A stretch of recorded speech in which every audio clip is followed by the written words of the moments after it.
Hello, হ্যাঁ, নতুন ভিডিওতে সবাইকে স্বাগত। আজকে আমার সঙ্গে আছে ২০২৫ এর টপার দেবাঙ্গন। আমরা ওর কাছ থেকেই শুনে নেব ওর র‍্যাংক কত ছিল আর এখনো কোথায় এমসিএ পড়ছে। আচ্ছা। হ্যালো, আমার নাম দেবাঙ্গন গাঙ্গুলি। আমার এই বছরের জেকা এক্সামে আমার র‍্যাংক ছিল র‍্যাংক 10। এবার আমি এখন যাদবপুরে এমসিএ পড়ছি। তো এই জেকার ব্যাপারে কখন ১ম শুনেছিলি? মানে কি করে মনে হলো যে জেকা আমি দেওয়া উচিত? জেকার ব্যাপারে প্রথম শুনেছিলাম লাস্ট ইয়ার, হুম, মানে এই বছর যে জেকা এক্সাম হলো, লাস্ট ইয়ারের এক্সাম যা হলো তার আগের বছরের জেকা এক্সামের সময়। হুম, এবার ওই বছরই আমি প্রথম দিই। ওই বছর আমার র‍্যাংক হয় 31। আর খুব ক্লোজ এসেও এতে হয় না। আর তারপরে এই বছর আমার র‍্যাংক 10 হয় আর আমি যাদবপুরে পাই, যেটা আমার অ্যাকচুয়াল ড্রিম ইউনিভার্সিটি ছিল আর কি। ওকে। যাদবপুর পাসনি বলেই তাহলে সে বছর আর অ্যাডমিশন নিসনি হ্যাঁ, ২০২৪ সালে। যাদবপুর পাইনি বলেই সেই বছরটা দেওয়া হয়নি। কারণ আমার মানে আমি থাকিও যাদবপুরের খুবই কাছে। হুম, এখানে গড়ফার কাছে থাকি, মানে হুম, একদম হুম, ওয়াকিং ডিস্টেন্স। তো আমার মানে ছোটবেলা থেকে স্বপ্ন ছিল কি একবার যাদবপুরে পড়ার ইচ্ছে। হ্যাঁ। এবার তাহলে আহ জয়েন্টেও চেষ্টা করেছিলাম, মানে যাদবপুর স্পেসিফিকলি না, বাট জয়েন্টে এত টিউশনের খরচা ওইসবের জন্য মানে একটা ঠিকঠাক ডিসেন্ট র্যাঙ্ক করেছিলাম ওয়েস্ট বেঙ্গল জয়েন্টে। হুম, 3024 হয়েছিল। বাহ! কিন্তু তারপরে মানে আমি ভেবেছিলাম কি যাদবপুরে যদি সিএসসি কিংবা যাদবপুরে কোনো, মানে তখন অত নলেজ ছিল না, মানে কোনো হুম, একটা হেভি কিছু ডিপার্টমেন্ট যদি না পাই তাহলে আমার মানে লাইফটা কিছু হবে না। তো হ্যাঁ। তাই জন্য আর কি এগোইনি ওটা নিয়ে। তাহলে বিসিএ, বিএসসি কোথা, বিসিএ না বিএসসি কোথা থেকে? আমি বিএসসি করেছি ভবানীপুর এডুকেশন সোসাইটি কলেজ থেকে। ওকে।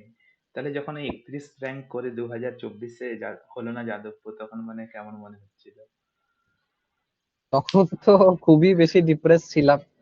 হ্যাঁ। মানে কয়েকজন আর কি, মানে অচেনা লোক আমার হুম, সাথে একই একটা টিউশনে পড়তাম ওখানে, হুম, টিউশনের লোক কিংবা আমায় চেনে, হয়তো আমি কোথাও চিনি না, গ্রুপে টুপে দেখেছে, হ্যাঁ, তারা কল করে অনেক কিছু আমাকে বলেছিল। তো ওটা নিয়ে আরো একটুখানি বাজে লেগেছিল। এবার তখন আমার 31 র্যাঙ্ক করে আমার মনে হয়েছিল হয়ে যাবে। আমি হুম, একটু ভালো একটা খুশি হয়েছিলাম হুম, কি ওয়েস্ট বেঙ্গলের মধ্যেও 31 র্যাঙ্কটা একটা ভালো একটা হুম, অ্যাচিভমেন্ট আর কি। হুম, অবশ্যই। তো ওটা নিয়ে খুশি হয়েছিলাম। এবার যখন হয়নি তখন খুব বেশি ডিপ্রেসড হয়ে গেছিলাম। ও ২-৩ মাস কিছু ইচ্ছেই করতো না, মানে কিছু করার। ওই হ্যাঁ। ঘরের মধ্যে বসে থাকতাম, কিছুই করতাম না। তারপরে আস্তে আস্তে রিকভার করি। এই বছর লাস্ট ইয়ার জেকার জন্য আবার প্রিপেয়ার করি আর 10 র্যাঙ্ক প্লাসে ক্লিয়ার করি। হুম, হুম। তবে তুই প্রিপারেশন কিভাবে করবেন? সেলফ স্টাডি বা কোনো কোচিং বা কোথা থেকে, মানে সোর্স কি? এই বছর তো আমার কি বলে কোনো পার্টিকুলার মানে কোচিং এ জয়েন করিনি, মানে এই বছর যে র্যাঙ্কটা 10 হুম, যখন হলো তখন। তো আগের বছর একটা কোচিং নিয়েছিলাম, আর জেকা ক্র্যাকারটা প্রাইমারি 2 বছরই আমি নিয়েছিলাম। হুম, জেকার ক্র্যাকারে তোমার এই যে প্রাইমারি, যেটা আমার মনে হয়েছে তোমার নোটস গুলো থেকে আমি পড়েছিলাম সত্যি কথা বলতে, ওকে। 2 বছরই। তো ওইটা থেকেই পুরোটা পড়েছি, আর কোনো সোর্স দেখিনি, মানে নিজের পড়ার জন্য থিওরিটিক্যাল আন্ডারস্ট্যান্ডিং এর জন্য। হ্যাঁ, কখনো কখনো আমার একটু ওএস রিলেটেড কয়েকটা টপিক ইন্টারেস্ট লাগতো, ওটাতে ইউটিউবে জাস্ট পার্টিকুলার মানে আমাদের সিলেবাস ছাড়াও একটু সার্চ হুম, করে করে দেখতাম জাস্ট ইন্টারেস্টের জন্য। কিন্তু মেইন যেটা আমাকে হেল্প করেছে তোমার নোটসটা, হুম, আর কি বলে তোমার যে টেস্ট সিরিজ গুলো আর ডেইলি টেস্ট গুলো, মানে টেস্ট গুলো ফোকাস করে আমি মেনলি পড়েছি। হুম, হুম। তো মানে কত ঘন্টা তুই মানে ২০২৪ এ প্রিপারেশন নিয়েছিলি, তখন মানে কিরকম কলেজের সঙ্গে সঙ্গে কিভাবে তখন মেনটেন করতিস পড়াশোনা? আসলে আমি পাস করেছি 2023-এ, কিন্তু ওকে। 1 বছর আমি স্কুলে একটা পড়াতাম, মানে হুম, সোশ্যাল ওয়ার্ক টাইপের একটু ইনভলভ ছিলাম। হুম, তারপরে আমার জেকার প্রতি মানে আমার জানতাম জেকার ব্যাপারে, বাট অত ক্লিয়ারলি জানতাম না কি, মানে এমসি এর পরীক্ষা হয় জানতাম হুম, জেকা, কিন্তু অত ক্লিয়ারলি কোন কলেজ পাওয়া যায়, কোন কলেজের কি বৃত্তান্ত ব্যাপার ট্যাপার ওইসব জানতাম না, কি করে প্রিপারেশন করতে হয়। 2023টা তো আমার স্কুলে পড়িয়ে তারপরে টিউশন পড়িয়ে কেটেছে। হুম, 2024-এ আমি ফাইনাল করি কি আমি জেকা দেব। আর আমার একটা বন্ধুর থেকে শুনতে পাই জেকা ক্রেকার বলে একটা আছে। তারপরে হুম, তোমার কয়েকটা ভিডিও দেখি কি ওকে। তুমি মানে র‍্যাঙ্ক 1 করেছো, তো ওটাতে একটু ইন্সপিরেশন পাই। হ্যাঁ, তোমার নিজের আগেকার ভিডিও কি কি করে তুমি প্রিপারেশন করতে, হ্যাঁ, তোমার হার্ডশিপস গুলো কি করে তুমি ওভারকাম করতে, ওইসব হ্যাঁ, ওটাতে ইন্সপিরেশন পাই। আর 2024-এ তখন এটা দিই। এবার তখন আমার মেন ফোকাসটা আমার অনেস্টলি স্পিকিং 2024-এ টিউশন অনেক তো তখনও ছাড়িনি পুরোপুরি, স্কুলেও পড়াচ্ছি মোটমাট, একটা আমাদের লোকালিটিতে একটা স্কুল। হুম, তো মানে পুরো পিওরলি যে জেকা ফোকাস করে পড়া, সেটা করা হয়নি through out the year. Last 1.5 মান্থসে আমি পড়েছি, আর ওইখানেই আমি পরীক্ষাটা দিয়েছি। তো ওইটা হিসেবে মানে, আর মেন যেটা ফোকাস ছিল সেটা হচ্ছে টেস্ট সিরিজ। তার আগে তোমার নোটস গুলো পড়েছিলাম, কিন্তু টেস্ট সিরিজেই আমি, যেহেতু আমার কাছে 1 মান্থ ছিল, আমি টেস্ট সিরিজে ফোকাস করেছিলাম, আর ওইবার জেকাটা দিয়েছিলাম। আর 2025 মানে এই ইয়ার, যেটা লাস্ট ইয়ারের যেটা দিলাম, হুম, যেটাতে র্যাঙ্কটা 10 হলো, সেইটাতে আমার স্পেসিফিকলি তোমার থিওরি গুলো তো একবার রিভাইজ করে নিয়েছিলাম, ওগুলো পড়া ছিল, ওগুলো হুম, মাথায় ছিল। কিন্তু আমি তোমার যে ডিফারেন্ট টেস্টের যেগুলো আছে, যেগুলো লাইভ কুইজ বলে দাও, সাবজেক্ট ওয়াইজ দিয়ে বলে দাও, কিংবা ফুল লেন্থ, সেগুলো আমি সবচেয়ে বেশি প্রাইমারি ফোকাস করেছি। যা যা ভুল হচ্ছে ওগুলো কারেকশন করা, আর ওগুলো ওভারঅল দেখা কি কোন জায়গায় লজিক্যাল আন্ডারস্ট্যান্ডিং এ গ্যাপ আছে, কিংবা ওইসবই, মানে ওটাতেই মেন আমার ফোকাসটা ছিল টেস্ট সিরিজে। তোর কোন সাবজেক্ট গুলা মানে ভালো লাগে জেকাতে, জেকার মধ্যে 10টা সাবজেক্টের মধ্যে? আমার পছন্দ সাবজেক্ট তো এমনি ওএসটা আমার ভাল লাগে। হ্যাঁ। আবার তোমার যে ডিবিএমএস টা ভাল লাগে। এগুলো কোর সাবজেক্ট গুলো আমার এমনি ভাল লাগে, নেটওয়ার্কিং টা ভাল লাগে।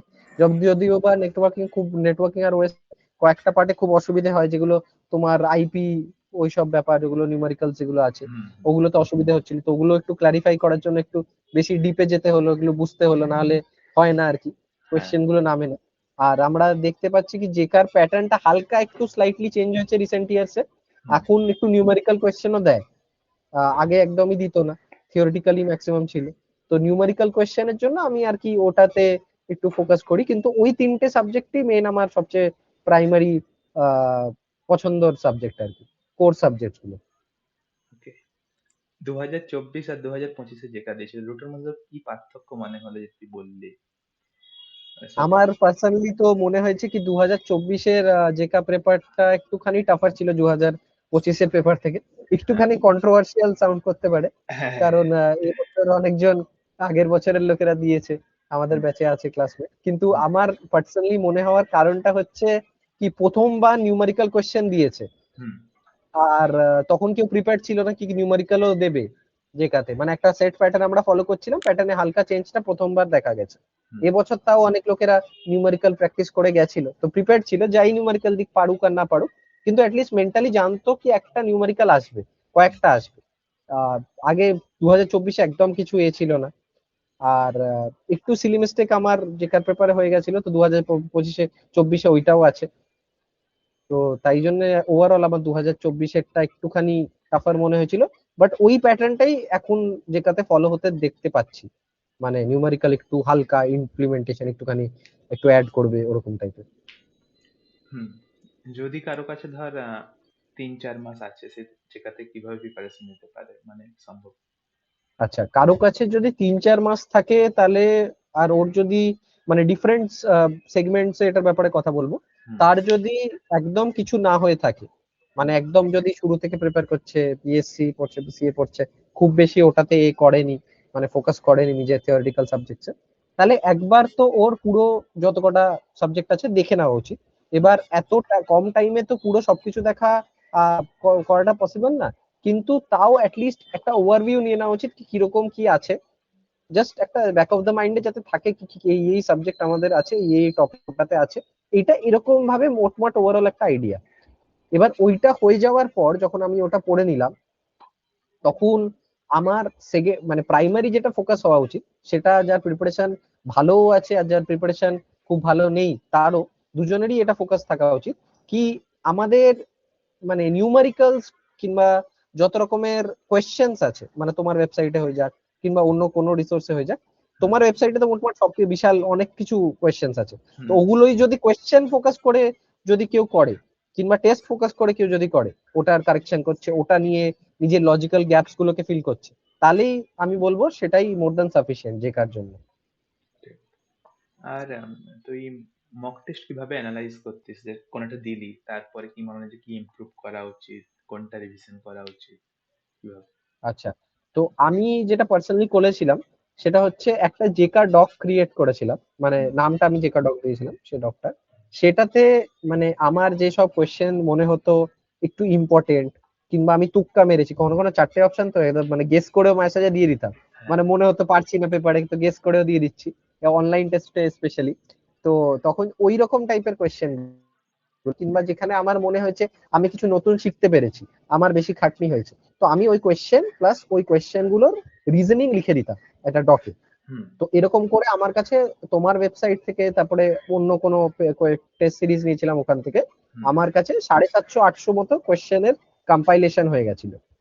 তো আমি এক্সামের আগে জাস্ট ওইগুলোই দেখতাম, যাতে আমার যেগুলো ভুল হচ্ছে কিংবা আমার মনে হচ্ছে যেগুলো আমি অতটা আহ, মানে পুরো সড়গড় না জিনিসটা নিয়ে, সেটা যাতে আমার কাছে পুরোপুরি মানে ঠিক থাকে, ওটা লাস্ট মোমেন্টে ওটাই রিভাইজ করতাম। হুম, বুঝলাম। তারপরে জেকাতে ধর এখন যে মাল্টিপল সিলেক্ট কোশ্চেন যেটা থাকে 80 থেকে 100, ওগুলা তুই কিভাবে ট্যাকেল করতিস, যে তোর আচ্ছা, স্ট্র্যাটেজি ছিল? তো ওটাতে আমার মানে আমার পার্সোনালি এইটাই মেন স্ট্র্যাটেজিটা ছিল, কি যদি আমি কোনো কোয়েশ্চেনে শিওর থাকি, হুম। তাহলে মানে কোয়েশ্চেনে মাল্টিপল অ্যান্সার থাকতে পারে, তো এবার আমি যতটা মিনিমাম আমি পেতে পারি সেটা আমি সিকিউর করার চেষ্টা করতাম। মানে ধরো তিনটে অ্যান্সার হতে পারে, কিন্তু আমি দুটো নিয়ে একদমই শিওর নই, মানে আমি আচ্ছা। ভাবছি হতেও পারে নাও হতে পারে, একটা নিয়ে শিওর, তো আমি ওই একটাই দিতাম। আমি ওটা ম্যাক্সিমাইজ করার চেষ্টা করতাম না, কারণ আমার কাছে যদি মানে 1 মার্কসও পাই, 3 মার্কসের মধ্যে মানে 1/3ও পাই, তো হুম। কি বলে 1/3 × 2, তার মানে ওই 0.66 হচ্ছে, তো ওই 0.66ও পাই, তাহলে জিরো পাওয়ার থেকে বেটার। তো কারেক্ট। আমি এইটা ভেবে মানে যতটা আমি কনফার্ম ততটাই অ্যাটেম্প করতাম। এবার কোনো কোয়েশ্চেনে যদি কিছুই না জানি, তাহলে আমি এলিমিনেশন করে করে আমি চেষ্টা করতাম কি অ্যাটলিস্ট একটা কিংবা দুটো যাই আমার ঠিক আসে, মনে হয় ঠিক, সেটা আমি করি, কারণ ওগুলোতে নেগেটিভ মার্কিং নেই। তো যতটা আমি তুলতে পারি মিনিমাম ততটা আমি তুলি, কারণ ম্যাক্সিমাম তুলতে গেলে কিছুই ওঠে না, আমি দেখেছি ওটাতে, ওটাই হচ্ছে অসুবিধা। তুই আগে কখনো ওএমআর সেটে এক্সাম দিয়েছিলি না জেকাতেই প্রথম? আমি 2024-এর আগে হ্যাঁ। মানে এর আগের বছর যে এর আগের আগের বছর যে অ্যাটেম্পটা করেছিলাম, সেটাতে আমি ওএমআর শিট প্র্যাকটিস করে যাইনি। এবার যাসনি। এইটা হচ্ছে আমার লাইফের সবচেয়ে বড় ভুল, ওকে। কারণ একটা কোয়েশ্চেন এসেছিল ওই বছর, কি SRS document is what kind of testing, black box testing হবে অ্যান্সার, সবাই বাচ্চা বাচ্চা জানে এই জিনিসটা। তো এই জিনিসটা আমি কোয়েশ্চেনটা দেখেছি, এবার ওএমআর শিটে যেরকম এত ছোট ছোট ওই গোলগুলো ওভাল শেপ থাকে, কি আমি একটা অ্যান্সার মার্ক করতে গিয়ে আর একটা অ্যান্সার মার্ক করে দিয়েছি, আর ওটার জন্য আমার নেগেটিভ মার্কিং হয়ে গেছে, প্লাস ওই জানা অ্যান্সারটাও ভুল হয়ে গেছে, মানে আমার -1.25 চলে গেছে ওখানে। আর ওটার জন্য মানে যত উপরের দিকে যাই তত র্যাঙ্কটার ডিফারেন্সিয়ালটা অনেক বেশি হয়ে যায়, 5-6 র্যাঙ্কের ডিফারেন্স হয়ে যায় ওই পার্টিকুলার একটা জানা জিনিস ভুল করার জন্য। এবছর আমি ওএমআর শিট তাই জন্য প্র্যাকটিস করে গেছিলাম, আর ওটা আমার অনেক স্পিডে আর এইসবে লাভ হয়েছে। আমি যতটা টাইম দেওয়া ছিল যেখানে তার আগেই শেষ করে, আর রিভিশন করারও টাইম ছিল, যে যে কোয়েশ্চেন গুলো আমি ছেড়ে দিয়েছিলাম মাঝখানে, মানে ভেবেছিলাম পরে ভেবে করব, সেগুলো আমি রিভাইজ করে করতে পেরেছিলাম টাইমের মধ্যে। হুম। ওই একটা কোশ্চেন ঠিক হয়ে গেলে তাহলে 2024-এ যাদবপুর হয়ে যেত, তো দেখতে হ্যাঁ, পেতে। 2000 হয়ে যেত। তারপরে এই তুই কি বলি সিলি মিস্টেকের কথাটা বললি, তো আর কি কি সিলি মিস্টেক তোর মনে হয় যেগুলা মানে অ্যাভয়েড করা যেতে পারে এই এবছর যারা অ্যাসপারেন্ট আছে ওরা যদি সেটা ফলো করে বা কিছু? আচ্ছা, তো আরেকটা যেটা খুব বড় সিলি মিস্টেক আমার মনে হয়, যেটা জেকা এক্সাম কিংবা কোনো এক্সামেই পার্টিকুলারলি হয়, সেটা হচ্ছে কি কোয়েশ্চেন গুলো না পড়ে, মানে খুব ইজি কোয়েশ্চেন দেখে নিলাম, যার হুম। একটা ছোট কোড স্নিপেট আছে, যেরকম আমাদের বছর একটা ভার্চুয়াল এর কোড স্নিপেট দিয়েছিল, ভার্চুয়াল সি প্লাস প্লাস এর ভার্চুয়াল তোমার কিছু একটা করে, মানে কোনটা আউটপুট আসবে সেটা জিজ্ঞেস করার জন্য। তো বেসিক ছিল, কোড স্নিপেটটা খুব একটা হার্ড ছিল না। আর 2024-এ একটা এসেছিল, সেখানে তোমার একটা ভেরিয়েবলের ডিক্লারেশনের সময় সি তে তোমার ওটা ডেটা টাইপ মেনশন ছিল না। তো হুম। এই দুটো ক্ষেত্রে আমি দুটোতেই সিলি মিস্টেক করে এসেছি। কি সিলি মিস্টেক করে এসেছি, প্রথমত তো ডেটা টাইপ মেনশন করা ছিল না, আমি দেখিনি, আমি খুব এক্সাইটেড হয়ে গেছি, খুব ইজি কোয়েশ্চেন এগুলো একবারে করে দিই পরেরটাতে চলে যাই, তো ওটা একটা ভুল হয়ে গেছে 2024-এ। আর অ্যাকচুয়ালি অ্যান্সার স্ক্রিপ্টে ওটাই দিয়েছিল যেটা আমি দিয়েছিলাম, বাট লোকেরা আবার চ্যালেঞ্জ করে চেঞ্জ করে অ্যাকচুয়াল অ্যান্সারটা করে দিয়েছে, কম্পাইল টাইম এরর, তো ওইবারটা ভুল হয়ে গেছে। এই বছরটা কি দিয়েছিল, এই বছর লিখে দিয়েছিল কোড স্নিপেট, কোড স্নিপেট লিখে দিয়ে জাস্ট মানে ওই হেডার ফাইল গুলো ইনক্লুড করেনি। এবার কোড স্নিপেট লেখা সত্ত্বেও আমি ভেবেছিলাম কি হেডার ফাইলটা ইনক্লুড করতে হতো। এইসব ভেবে ভেবে নিজেকে মানে নিজের মাথায় এত কিছু একটা টার্মোয়েল নিয়ে নিজেকে কমপ্লিকেট করে মানে আমি অ্যান্সারটা ভুল মার্ক করে দিয়েছি। তো একদম ক্লিয়ার থাকা উচিত, কোয়েশ্চেন গুলো ভালো করে পড়া উচিত, আর কি অ্যান্সার ওটার উপযুক্ত মনে হয় সেটাই দেওয়া উচিত। তারপরে তো চ্যালেঞ্জ করাই যায় হ্যাঁ, প্রপার এভিডেন্স এর সাথে, প্রত্যেক বছরই করতে হয় মোটমাট হ্যাঁ, কয়েকটা অ্যান্সার। আমরাও চ্যালেঞ্জ করেছি। এবছরে ৫টা কোশ্চেন মনে করেছিলাম। আগের বছরও করেছিলাম। অনেক কিছু আমরা চ্যালেঞ্জ করেছিলাম এবার। এই বছর স্টুডেন্ট একটা আমার কম্পিটিটিভ এরার মনে হয়েছিল, ওই যে তোমার ভার্চুয়াল ফাংশনটা। হ্যাঁ, বুঝছি। আর ধর এখন এই বছর যেটা ২ মাস আছে। সো এই ২ মাসে তুই বলবি যারা হয়তো কিছু জন হবে যাদের সিলেবাস অলরেডি কমপ্লিট হয়েছে, কারা কিছু মিডল পজিশনে আছে। যাদের একদম হয়নি তো অতটাও মানে সম্ভব নয় ২ মাসে সবকিছু শেষ করে দেওয়া। তো এই ৩ টে সেগমেন্টে কার মানে কিভাবে করা উচিত তোর মনে হয়? আমি একটা মেন জিনিস যেটা বলতে চাই, যেটা মানে আমার মনে হয় ঠিক, এটা হুম, প্রবাবলি সবার জন্য ঠিক নাও হতে পারে, হ্যাঁ, বাট ওভারঅল এইসব এক্সামের জন্য আমি যা দেখেছি কি এই জিনিসটা একটা ভালো স্ট্র্যাটেজি ফলো করার জন্য, হুম, কি মানে মেন প্রিপারেশনটাই এক্সাম বেস করে প্রিপারেশন করা উচিত। কারণ এত বেশি কাছে চলে এসেছি, হুম, যেটাতে হচ্ছে মেনটা কি ওই সময় ওই মুহূর্তে তুমি ওইখানে মাথা থেকে ওই কোয়েশ্চেনের অ্যান্সারটা বার করে দিতে পারছো কিনা। তুমি হয়তো অনেক জানো, বাট তুমি নিজেকে এই যে আমি কমপ্লিকেট করে নিজেকে মানে ভুলভাল অনেক বেশি ভেবে অ্যান্সার ঠিক জিনিসটাকে ভুল করে অ্যান্সার করে দিচ্ছি। তো এইগুলো যাতে অ্যাভয়েড করা যায়, এটা একমাত্র ওয়ে হচ্ছে কোয়েশ্চেন প্র্যাকটিস করা। আর যার একদমই কিছু হয়নি, সে তাও কোয়েশ্চেন প্র্যাকটিস করতে পারবে। এবার ব্যাপারটা হচ্ছে তার ওভারওয়েলমিং বেশি লাগবে, কি অতগুলো নিউ কোয়েশ্চেন্স ও ট্রাই করছে, ম্যাক্সিমাম অ্যান্সার করতে পারছে না, বাট ইট ইজ ফাইন। ও স্টিল যদি মানে ট্রাই করতে থাকে, কোয়েশ্চেন যা ভুল করছে সেগুলোর এক্সপ্লেনেশন, রিজনিং ওইসব দেখতে থাকে, তাহলে eventually he or she will be able to do মানে good in that question, in that section at least. হুম। মানে সবাই করতে পারবে এরকম না, কিছু মানে না করার মতো কিছু নেই। জাস্ট কোয়েশ্চেন প্রিপারেশন আর কোয়েশ্চেন গুলো থরলি অ্যানালাইজ করা, এটাই আমি বলবো সবচেয়ে ইম্পর্টেন্ট সবার জন্যই। এবার ধর তোকে যদি এখন প্রথম থেকে শুরু করতে বলা হয় যে নতুন প্রিপারেশন হচ্ছে নেক্সট সাল, এবছর তো নয় পরের বছর থেকে প্রিপারেশন নেবে, তো কিভাবে শুরু করতিস? তুই কোন সাবজেক্ট দিয়ে শুরু করতিস? একটা একটা সাবজেক্ট করতিস না অনেকগুলো সাবজেক্ট একসঙ্গে করতিস? আচ্ছা, তো আমি যদি আবার প্রথম থেকে প্রিপারেশন করতে হয় যখন আমি কিছু জানি না, নতুন করে করছি, তাহলে আমি প্রথমত তো আমি ইজি টপিক গুলো ধরতাম, ছোট ছোট টপিক যেগুলো আমার মনে হয় ইজি, যেমন ইন্ট্রোডাকশন টু কম্পিউটার্স আছে, হুম। এইসব টপিক। তারপরে আমাদের ওএস, টিবিএমএস, নেটওয়ার্কিং, আহ ইউনিক্স। এই ছোটগুলো মানে এগুলো, হ্যাঁ ইউনিক্সটা আমাদের করা উচিত। এই সব যে টপিক গুলো, তোমার ইউনিক্সটা হয়ে গেল, এই ইন্ট্রোডাকশন টু কম্পিউটার্স, এগুলো করে করে জাস্ট একটু মোমেন্টাম বিল্ড করে নিয়ে তারপরে একটু বড় হেভিয়ার টপিকসে যাওয়া উচিত আমার মনে হয়। আর কিন্তু একটা জিনিস যেটা মানে একদমই করা উচিত না, সেটা হচ্ছে মেশিন লার্নিংটা অ্যাভয়েড করে অনেকজন চলে যায়, because by the time they are coming to machine learning অত হুম, দিনে মোটামুটি এক্সামই চলে আসে। হ্যাঁ, আর তোরা ভাবে পরে করবো বলে অ্যাভয়েড করে দেয়। কিন্তু মেশিন লার্নিং এর থেকে কোয়েশ্চেন গুলো খুবই সোজা আসে জেকাতে। হুম, রিসেন্টলি তো খুবই ডিরেক্ট কোয়েশ্চেন দেয়। তো ওগুলো অ্যাভয়েড করা মানে অ্যাটলিস্ট 6 to 10 মার্কস 12 মার্কস মতো অ্যাভয়েড করে দেওয়া।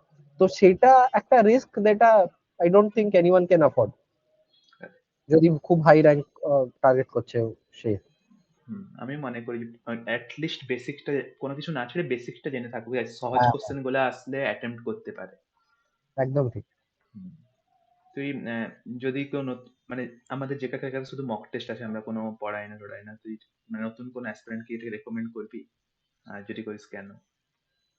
হ্যাঁ, জেকা ক্রিকেট তো অফকোর্স রেকমেন্ড করবো, আমি নিজেই 2 বছর নিয়েছি। হ্যাঁ, মানে ফার্স্ট অফ অল তো কমিউনিটিতে একটা আছে, ওখানে কোয়েশ্চেন আনসার ডিসকাস করা হয়, হুম, বাট যে শিয়ার অ্যামাউন্ট অফ কোয়েশ্চেন যেটা পাওয়া যায়, হুম, যদি কেউ ওটাই থরলি দেখে যায়, তাহলে তো হুম, ওর সব টপিকই হয়ে যাচ্ছে মোটমাট। হুম, হুম, এবার কয়েকজনের একটু ওভারওয়েলমিং লাগতে পারে, কি এত কোয়েশ্চেন আমি কি করে করব, বাট কেউ যদি স্টার্ট করে দেয়, হুম, তাহলেই তো ওটা মানে একটা একটা পথ, একটা মানে স্টেপ নিয়ে নিয়েছি। এবার ওই একটা স্টেপ নিলেই বারবার পরপর স্টেপ গুলো নিতে থাকতে পারবে। হুম, আমার কি নিজস্ব অ্যাকচুয়ালি ওভারওয়েলমিং লাগতো প্রথমে, আমি হ্যাঁ, ভাবতাম কি সবাই পেরে যাচ্ছে আমি পারছি না, আমার কি হবে না কিছুই, আমি কি এতটাই ঢেঁড়স। কিন্তু যখন আমি করা শুরু করলাম আর আস্তে আস্তে করতে থাকলাম, অন্যদেরকে ইগনোর করে জাস্ট নিজের স্পেসটা রেখে নিজের থেকে নিজেকে ইমপ্রুভ করার চেষ্টা করলাম, শেখার চেষ্টা করলাম, হুম, তখন দেখলাম ইজিলি হয়ে গেল। এরকম না কি খুব বেশি আমার খুব কষ্ট হলো। অনেক টপিক হয়তো আমি জানতাম, আমি কনফিডেন্স আমার ছিল না, কোয়েশ্চেন করে কনফিডেন্স বাড়লো, কিংবা আহ, কয়েকটা টপিক আমি ভাবতাম আমি জানি কিন্তু জানতাম না, আসলে কোয়েশ্চেন করে সেটা জানতে পারলাম। কি আমি আসলে জানিই না ওই টপিকটা ঠিকঠাক। তো এরকম অনেক কিছু এক্সপিরিয়েন্সেস হলো। তো জেকা ক্র্যাকারে যতগুলো কোয়েশ্চেনের রিসোর্স আছে, ফুল লেন্থ হয়ে যাক, লাইভ কুইজ হয়ে যাক, মানে রিসোর্সেস গুলো অনেক বেশি, more than sufficient two crack this exams. তো আমি অফকোর্স রেকমেন্ড করি। তুই মানে কম্পিউটার সায়েন্সের দিকে এদিকে মানে হঠাৎ করে অন্য অনেক লাইনে তো ছিল, তুই কম্পিউটার সায়েন্সই কেন ঠিক করলি? সত্যি কথা বলতে গেলে আমি জাস্ট ভেবেছিলাম কি কম্পিউটার সায়েন্সে টাকা কামানো যায়, তাই জন্য, আর কোনো রিজন। সিম্পল। এটাই হচ্ছে সত্যি কথা। কিন্তু একটা জিনিস ছিল কি, আমি একটু সিনিয়রদেরকে দেখে, মানে তোমাকে দেখে, শারণ্যদা বলে আরেকজন সিনিয়র ছিল, তাদেরকে দেখে হালকা ইন্সপিরেশন পেয়েছিলাম কি ওরা এসে মানে শারণ্যদা যেরকম আমাদের কলেজে এসেছিল একদিন বলতে আহ এই মানে কিরকম ওনার লাইফটা চেঞ্জ হয়েছে। তারপরে তোমারও আমি দেখেছি কি কিরকম মানে হার্ডশিপস এর থ্রুতে তুমি ওয়ার্ক করেছো, তারপরে তুমি একটা ভালো জায়গায় আছো। তো এগুলো দেখে অ্যাকচুয়ালি ইন্সপিরেশন পাওয়া যায় অনেকটাই, কি মানে লাইফটাকে এই পার্টিকুলার লাইনে গিয়ে চেঞ্জ করা যায়। এরকম না অন্য লাইনে চেঞ্জ করা যায় না, বাট মোস্টলি মানে আমাদের যে অ্যাকচুয়াল যে জবটা আছে, অফকোর্স এখন একটু অসুবিধাজনক পরিস্থিতি চলছে, কিন্তু যাই মানে লোকেরা আইটি তে করেই ম্যাক্সিমাম জবস গুলো পায়, তো ওটাই রিজন আর কি। তাহলে এখন প্ল্যান কি? যাদবপুরে তো এমসিএ করছিস এখন, ফিউচার প্ল্যান? একটা বটুয়া ঠিকঠাক চাকরি পেয়ে সেটেল করা, এটাই আমার প্ল্যান। তারপরে পড়া টিউশনই চলতে থাকবে। টিউশন এ- এখন কমিয়ে দিয়েছি, পরে যদি আমি মানে একটুখানি নিজেকে স্টেবল করতে পারি হুম। তাহলে লোকেদেরকে হেল্প করতে পারবো। নিজেই যদি স্টেবল না থাকি আর কি, মানে সোশ্যাল ওয়ার্ক করেও লোকেদেরকে হেল্প করাটা মানে খুব একটা আমার জন্য ফিজিবল হবে না, হ্যাঁ। কারণ তখন আমার জন্য শুধু টাকার বিষয় হয়ে যাবে। তো হ্যাঁ। সেটা আমি চাইছি না এই জিনিসটা।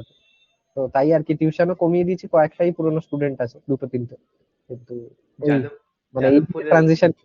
যাদবপুরের লাইফ কেমন লাগছে? জেকা এক্সাম দিয়ে পর এমসিএ পাস। যাদবপুরে তো মানে একদম স্বপ্ন ছিল, ড্রিম ছিল, আসার পর মানে এক্সপিরিয়েন্সটা আলাদাই, মানে ওটা বলে বোঝানো যাবে না। এই কালচারটা খুব মানে আলাদা, ইনক্লুসিভ অনেক, মানে সবাইকে হুম। নিয়ে চলার একটা এই ব্যাপারটা আছে। কলেজের যে একটা টিয়ার মানে লোকেরা শুনে যে বলে কি যাদবপুরে পড়ছে সেই ব্যাপার, সেটা শুনেও ভাল লাগে। মানে ওটা নিজে হয়তো আমি কাউকে বলি না, বাট আমার যখন রিলেটিভস এরা শোনে, কিংবা আমার যখন মানে দাদারা শোনে, তখন ওরাও খুব খুশি হয়। আমার একটা এক্সপিরিয়েন্স ছিল কি একজনের একটা দাদার সাথে আমি জিম করতাম আগে, তো সে হ্যাঁ। জেনে মানে সে জেনেছে এত খুশি হয়ে গেছে কি ও রাস্তায় যার সাথে দেখা হয় বলে কি আমার ভাই ওখানে যাদবপুরে পড়ছে, খুব ভালো স্টুডেন্ট। তো এই এক্সপিরিয়েন্স গুলো আমার মা খুব খুশি হয়ে গেছিল র্যাঙ্কটা হ্যাঁ। শোনার পর, যাদবপুর শোনার পর, এমনি ইভেন কি কেঁদে দিয়েছিল, আমিও হ্যাঁ। কেঁদে দিয়েছিলাম। হ্যাঁ। মানে এই কি বলে এত মানে চেষ্টা করে যে পেয়েছি। তো মানে খুব এইটা একটা এক্সপিরিয়েন্সটা বলে বোঝানো যাবে না, খুব সেন্টিমেন্টাল একটা ভ্যালিউ আছে। প্লাস প্লেসমেন্টও খুব ভালো আমরা দেখেছি, মানে ওই প্রিভিয়াস ইয়ার খুব ভালোই হয়েছে। তো ওটাও একটা ব্যাপার, প্লাস টিয়ার 1 কলেজের একটা ট্যাগ লেগে যাবে। তো ওভারঅল খুবই মানে একটা ভালো এক্সপিরিয়েন্স বলা যায়।